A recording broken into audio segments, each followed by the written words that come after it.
ಸ್ನೇಹಿತರೆ welcome back ಅವ್ರ job alert ಇನ್ Kannada YouTube ಚಾನಲ್ಗೆ. ಸ್ನೇಹಿತರೆ ನಿನ್ನೆ ತಾನೇ ಸಿವಿಲ್ ಕಾನ್ಸ್ಟೇಬಲ್ಗೆ ಸಂಬಂಧಿಸಿದಂತೆ ಎಕ್ಸಾಮ್ ನಡೆದಿತ್ತು, ಮುಖ್ಯ ಪರೀಕ್ಷೆ. ಆ ಪರೀಕ್ಷೆಯಲ್ಲಿ ನಾನ್-HK ಸಂಬಂಧಿಸಿದಂತೆ ಬಿಜಾಪುರಿನ ತಿಕೋಟಾದಲ್ಲಿ ಒಂದಷ್ಟು ಅಭ್ಯರ್ಥಿಗಳು ಎಕ್ಸಾಮನ್ನು ಬರೆಯೋದನ್ನು ಬಿಟ್ಟು ಹೋರಾಟ ಮಾಡಿದರು.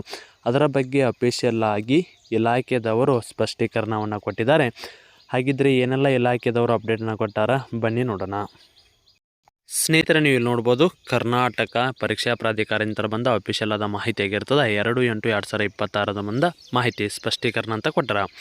ಕರ್ನಾಟಕ ಪೊಲೀಸ್ ಇಲಾಖೆಯಲ್ಲಿ ಖಾಲಿ ಇರುವ ಮಿಕ್ಕಿರುವುದ ವೃಂದ ಮತ್ತು ಸ್ಥಳೀಯ ವೃಂದದ ಪರೀಕ್ಷೆ ಅಥವಾ ಸಿವಿಲ್ ಕಾನ್ಸ್ಟೇಬಲ್ ಪರೀಕ್ಷೆ ಕೆದಂತ ಅತ್ಯಂತ ಪಾರದರ್ಶಕವಾಗಿ ಲಿಖಿತ ಪರೀಕ್ಷೆಯನ್ನು 2/8/2026 ರಾಜ್ಯದ ಎಲ್ಲ ಜಿಲ್ಲೆಗಳಲ್ಲಿ ನಡೆಸಲಾಗಿದೆ. ಕೆಲವು ಅಭ್ಯರ್ಥಿಗಳು ಪರೀಕ್ಷೆ ನಡೆಯುತ್ತಿದ್ದ ಸಮಯದಲ್ಲಿ ವಿತರಿಸಲಾಗಿದ್ದ OMR ಮತ್ತು ಪ್ರಶ್ನೆ ಪತ್ರಿಕೆಯ ಕ್ರಮ ಸಂಖ್ಯೆಗಳು ಒಂದೇ ಆಗಿಲ್ಲವೆಂದು ಗೊಂದಲ ಸೃಷ್ಟಿಸುವುದು ಹಾಗೂ ಇದರ ಬಗ್ಗೆ ಸುಳ್ಳು ಸುದ್ದಿಯನ್ನು ಸಾಮಾಜಿಕ ಮಾಧ್ಯಮಗಳ ಮೂಲಕ ಕಳುಹಿಸಿ ಅಭ್ಯರ್ಥಿಗಳನ್ನು ತಪ್ಪು ದಾರಿಗೆ ಎಳೆಯಲು ಪ್ರಯತ್ನಿಸಿರುವುದು ತಿಳಿದು ಬಂದಿದೆ. ಈ ವಿಚಾರದಲ್ಲಿ ಸ್ಪಷ್ಟೀಕರಣ ನೀಡುವುದೆಂದರೆ, ಪ್ರಾಧಿಕಾರವು ಯಾವುದೇ ಪ್ರಕಟಣೆಯಾಗಲಿ ಸೂಚನೆಯಾಗಲಿ ಅಥವಾ ಮಾಧ್ಯಮಗಳ ಮೂಲಕ OMR ಮತ್ತು ಪ್ರಶ್ನೆ ಪತ್ರಿಕೆಯ ಕ್ರಮ ಸಂಖ್ಯೆ ಒಂದೇ ಇರುತ್ತದೆ ಅಥವಾ ಇರಬೇಕೆಂದು ಹೇಳಿರುವುದಿಲ್ಲ. ಅದೇ ರೀತಿ OMR ಉತ್ತರ ಪತ್ರಿಕೆಯಲ್ಲಿ ಪ್ರಶ್ನೆ ಪತ್ರಿಕೆ ಕ್ರಮ ಸಂಖ್ಯೆ ಮತ್ತು ಪ್ರಶ್ನೆ ಪತ್ರಿಕೆ ವರ್ಷನ್ ಕೋಡ್ ತುಂಬಲು ಅವಕಾಶ ಮಾಡಿಕೊಡಲಾಗಿದೆ.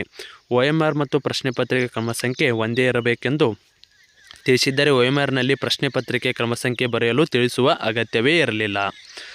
ಆದ್ದರಿಂದ ಸಾಮಾಜಿಕ ಜಾಲತಾಣಗಳಲ್ಲಿ ಈ ಕುರಿತು ಅನಗತ್ಯ ಸುಳ್ಳು ಸುದ್ದಿಯನ್ನು ಹರಡದಂತೆ ಕೋರಲಾಗಿದೆ.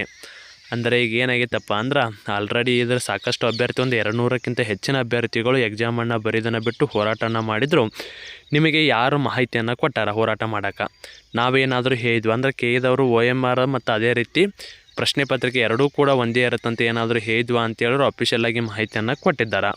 ಇಲ್ಲಿ ಅವರು ಏನಾದರೂ ನಾವು ಪತ್ರಿಕಾಗೋಷ್ಠಿಯಲ್ಲಿ ಅಥವಾ ಯಾವುದೇ ಒಂದು ನೋಟಿಸ್ ಮುಖಾಂತರ ಕೆದವರು ಏನಾದ್ರು ಅಫಿಷಿಯಲ್ ಆಗಿ ಪ್ರಶ್ನೆ ಪತ್ರಿಕೆ ಕೋಡ್ ಮತ್ತು ಅದೇ ರೀತಿ OMR ಕೋಡ್ ಒಂದೇ ಇರುತ್ತಂತೆ ಯಾವುದೇ ರೀತಿಯಲ್ಲಿ ಹೇಳಿಲ್ಲ. ಅದಕ್ಕಾಗಿ ಈಗೇನು ನಡೆದಿತ್ತಲ್ಲ ಎಕ್ಸಾಮನ್ನು, ಅದರ ಬಗ್ಗೆ ಯಾವುದೇ ರೀತಿ ಅಪ್ಡೇಟನ್ನು ಕೊಟ್ಟಿಲ್ಲ. ಮರುಪರೀಕ್ಷೆಯನ್ನು ಮಾಡೋಕ್ಕೂ ಆಗೋದಿಲ್ಲ. ಯಾಕಪ್ಪ ಅಂದ್ರೆ ಅವರು ಎಲ್ಲಿ ಸ್ಪಷ್ಟೀಕರಣವನ್ನು ಕೊಟ್ಟಿಲ್ಲ. ಎಕ್ಸಾಮನ್ನು ಬರೆಯೋದನ್ನು ಬಿಟ್ಟವ್ರಿಗೆ ಅವರಿಗೆ ಲಾಸ್ ಈ ಮುಖಾಂತರ ತಿಳಿಸೋದ್ರಿ.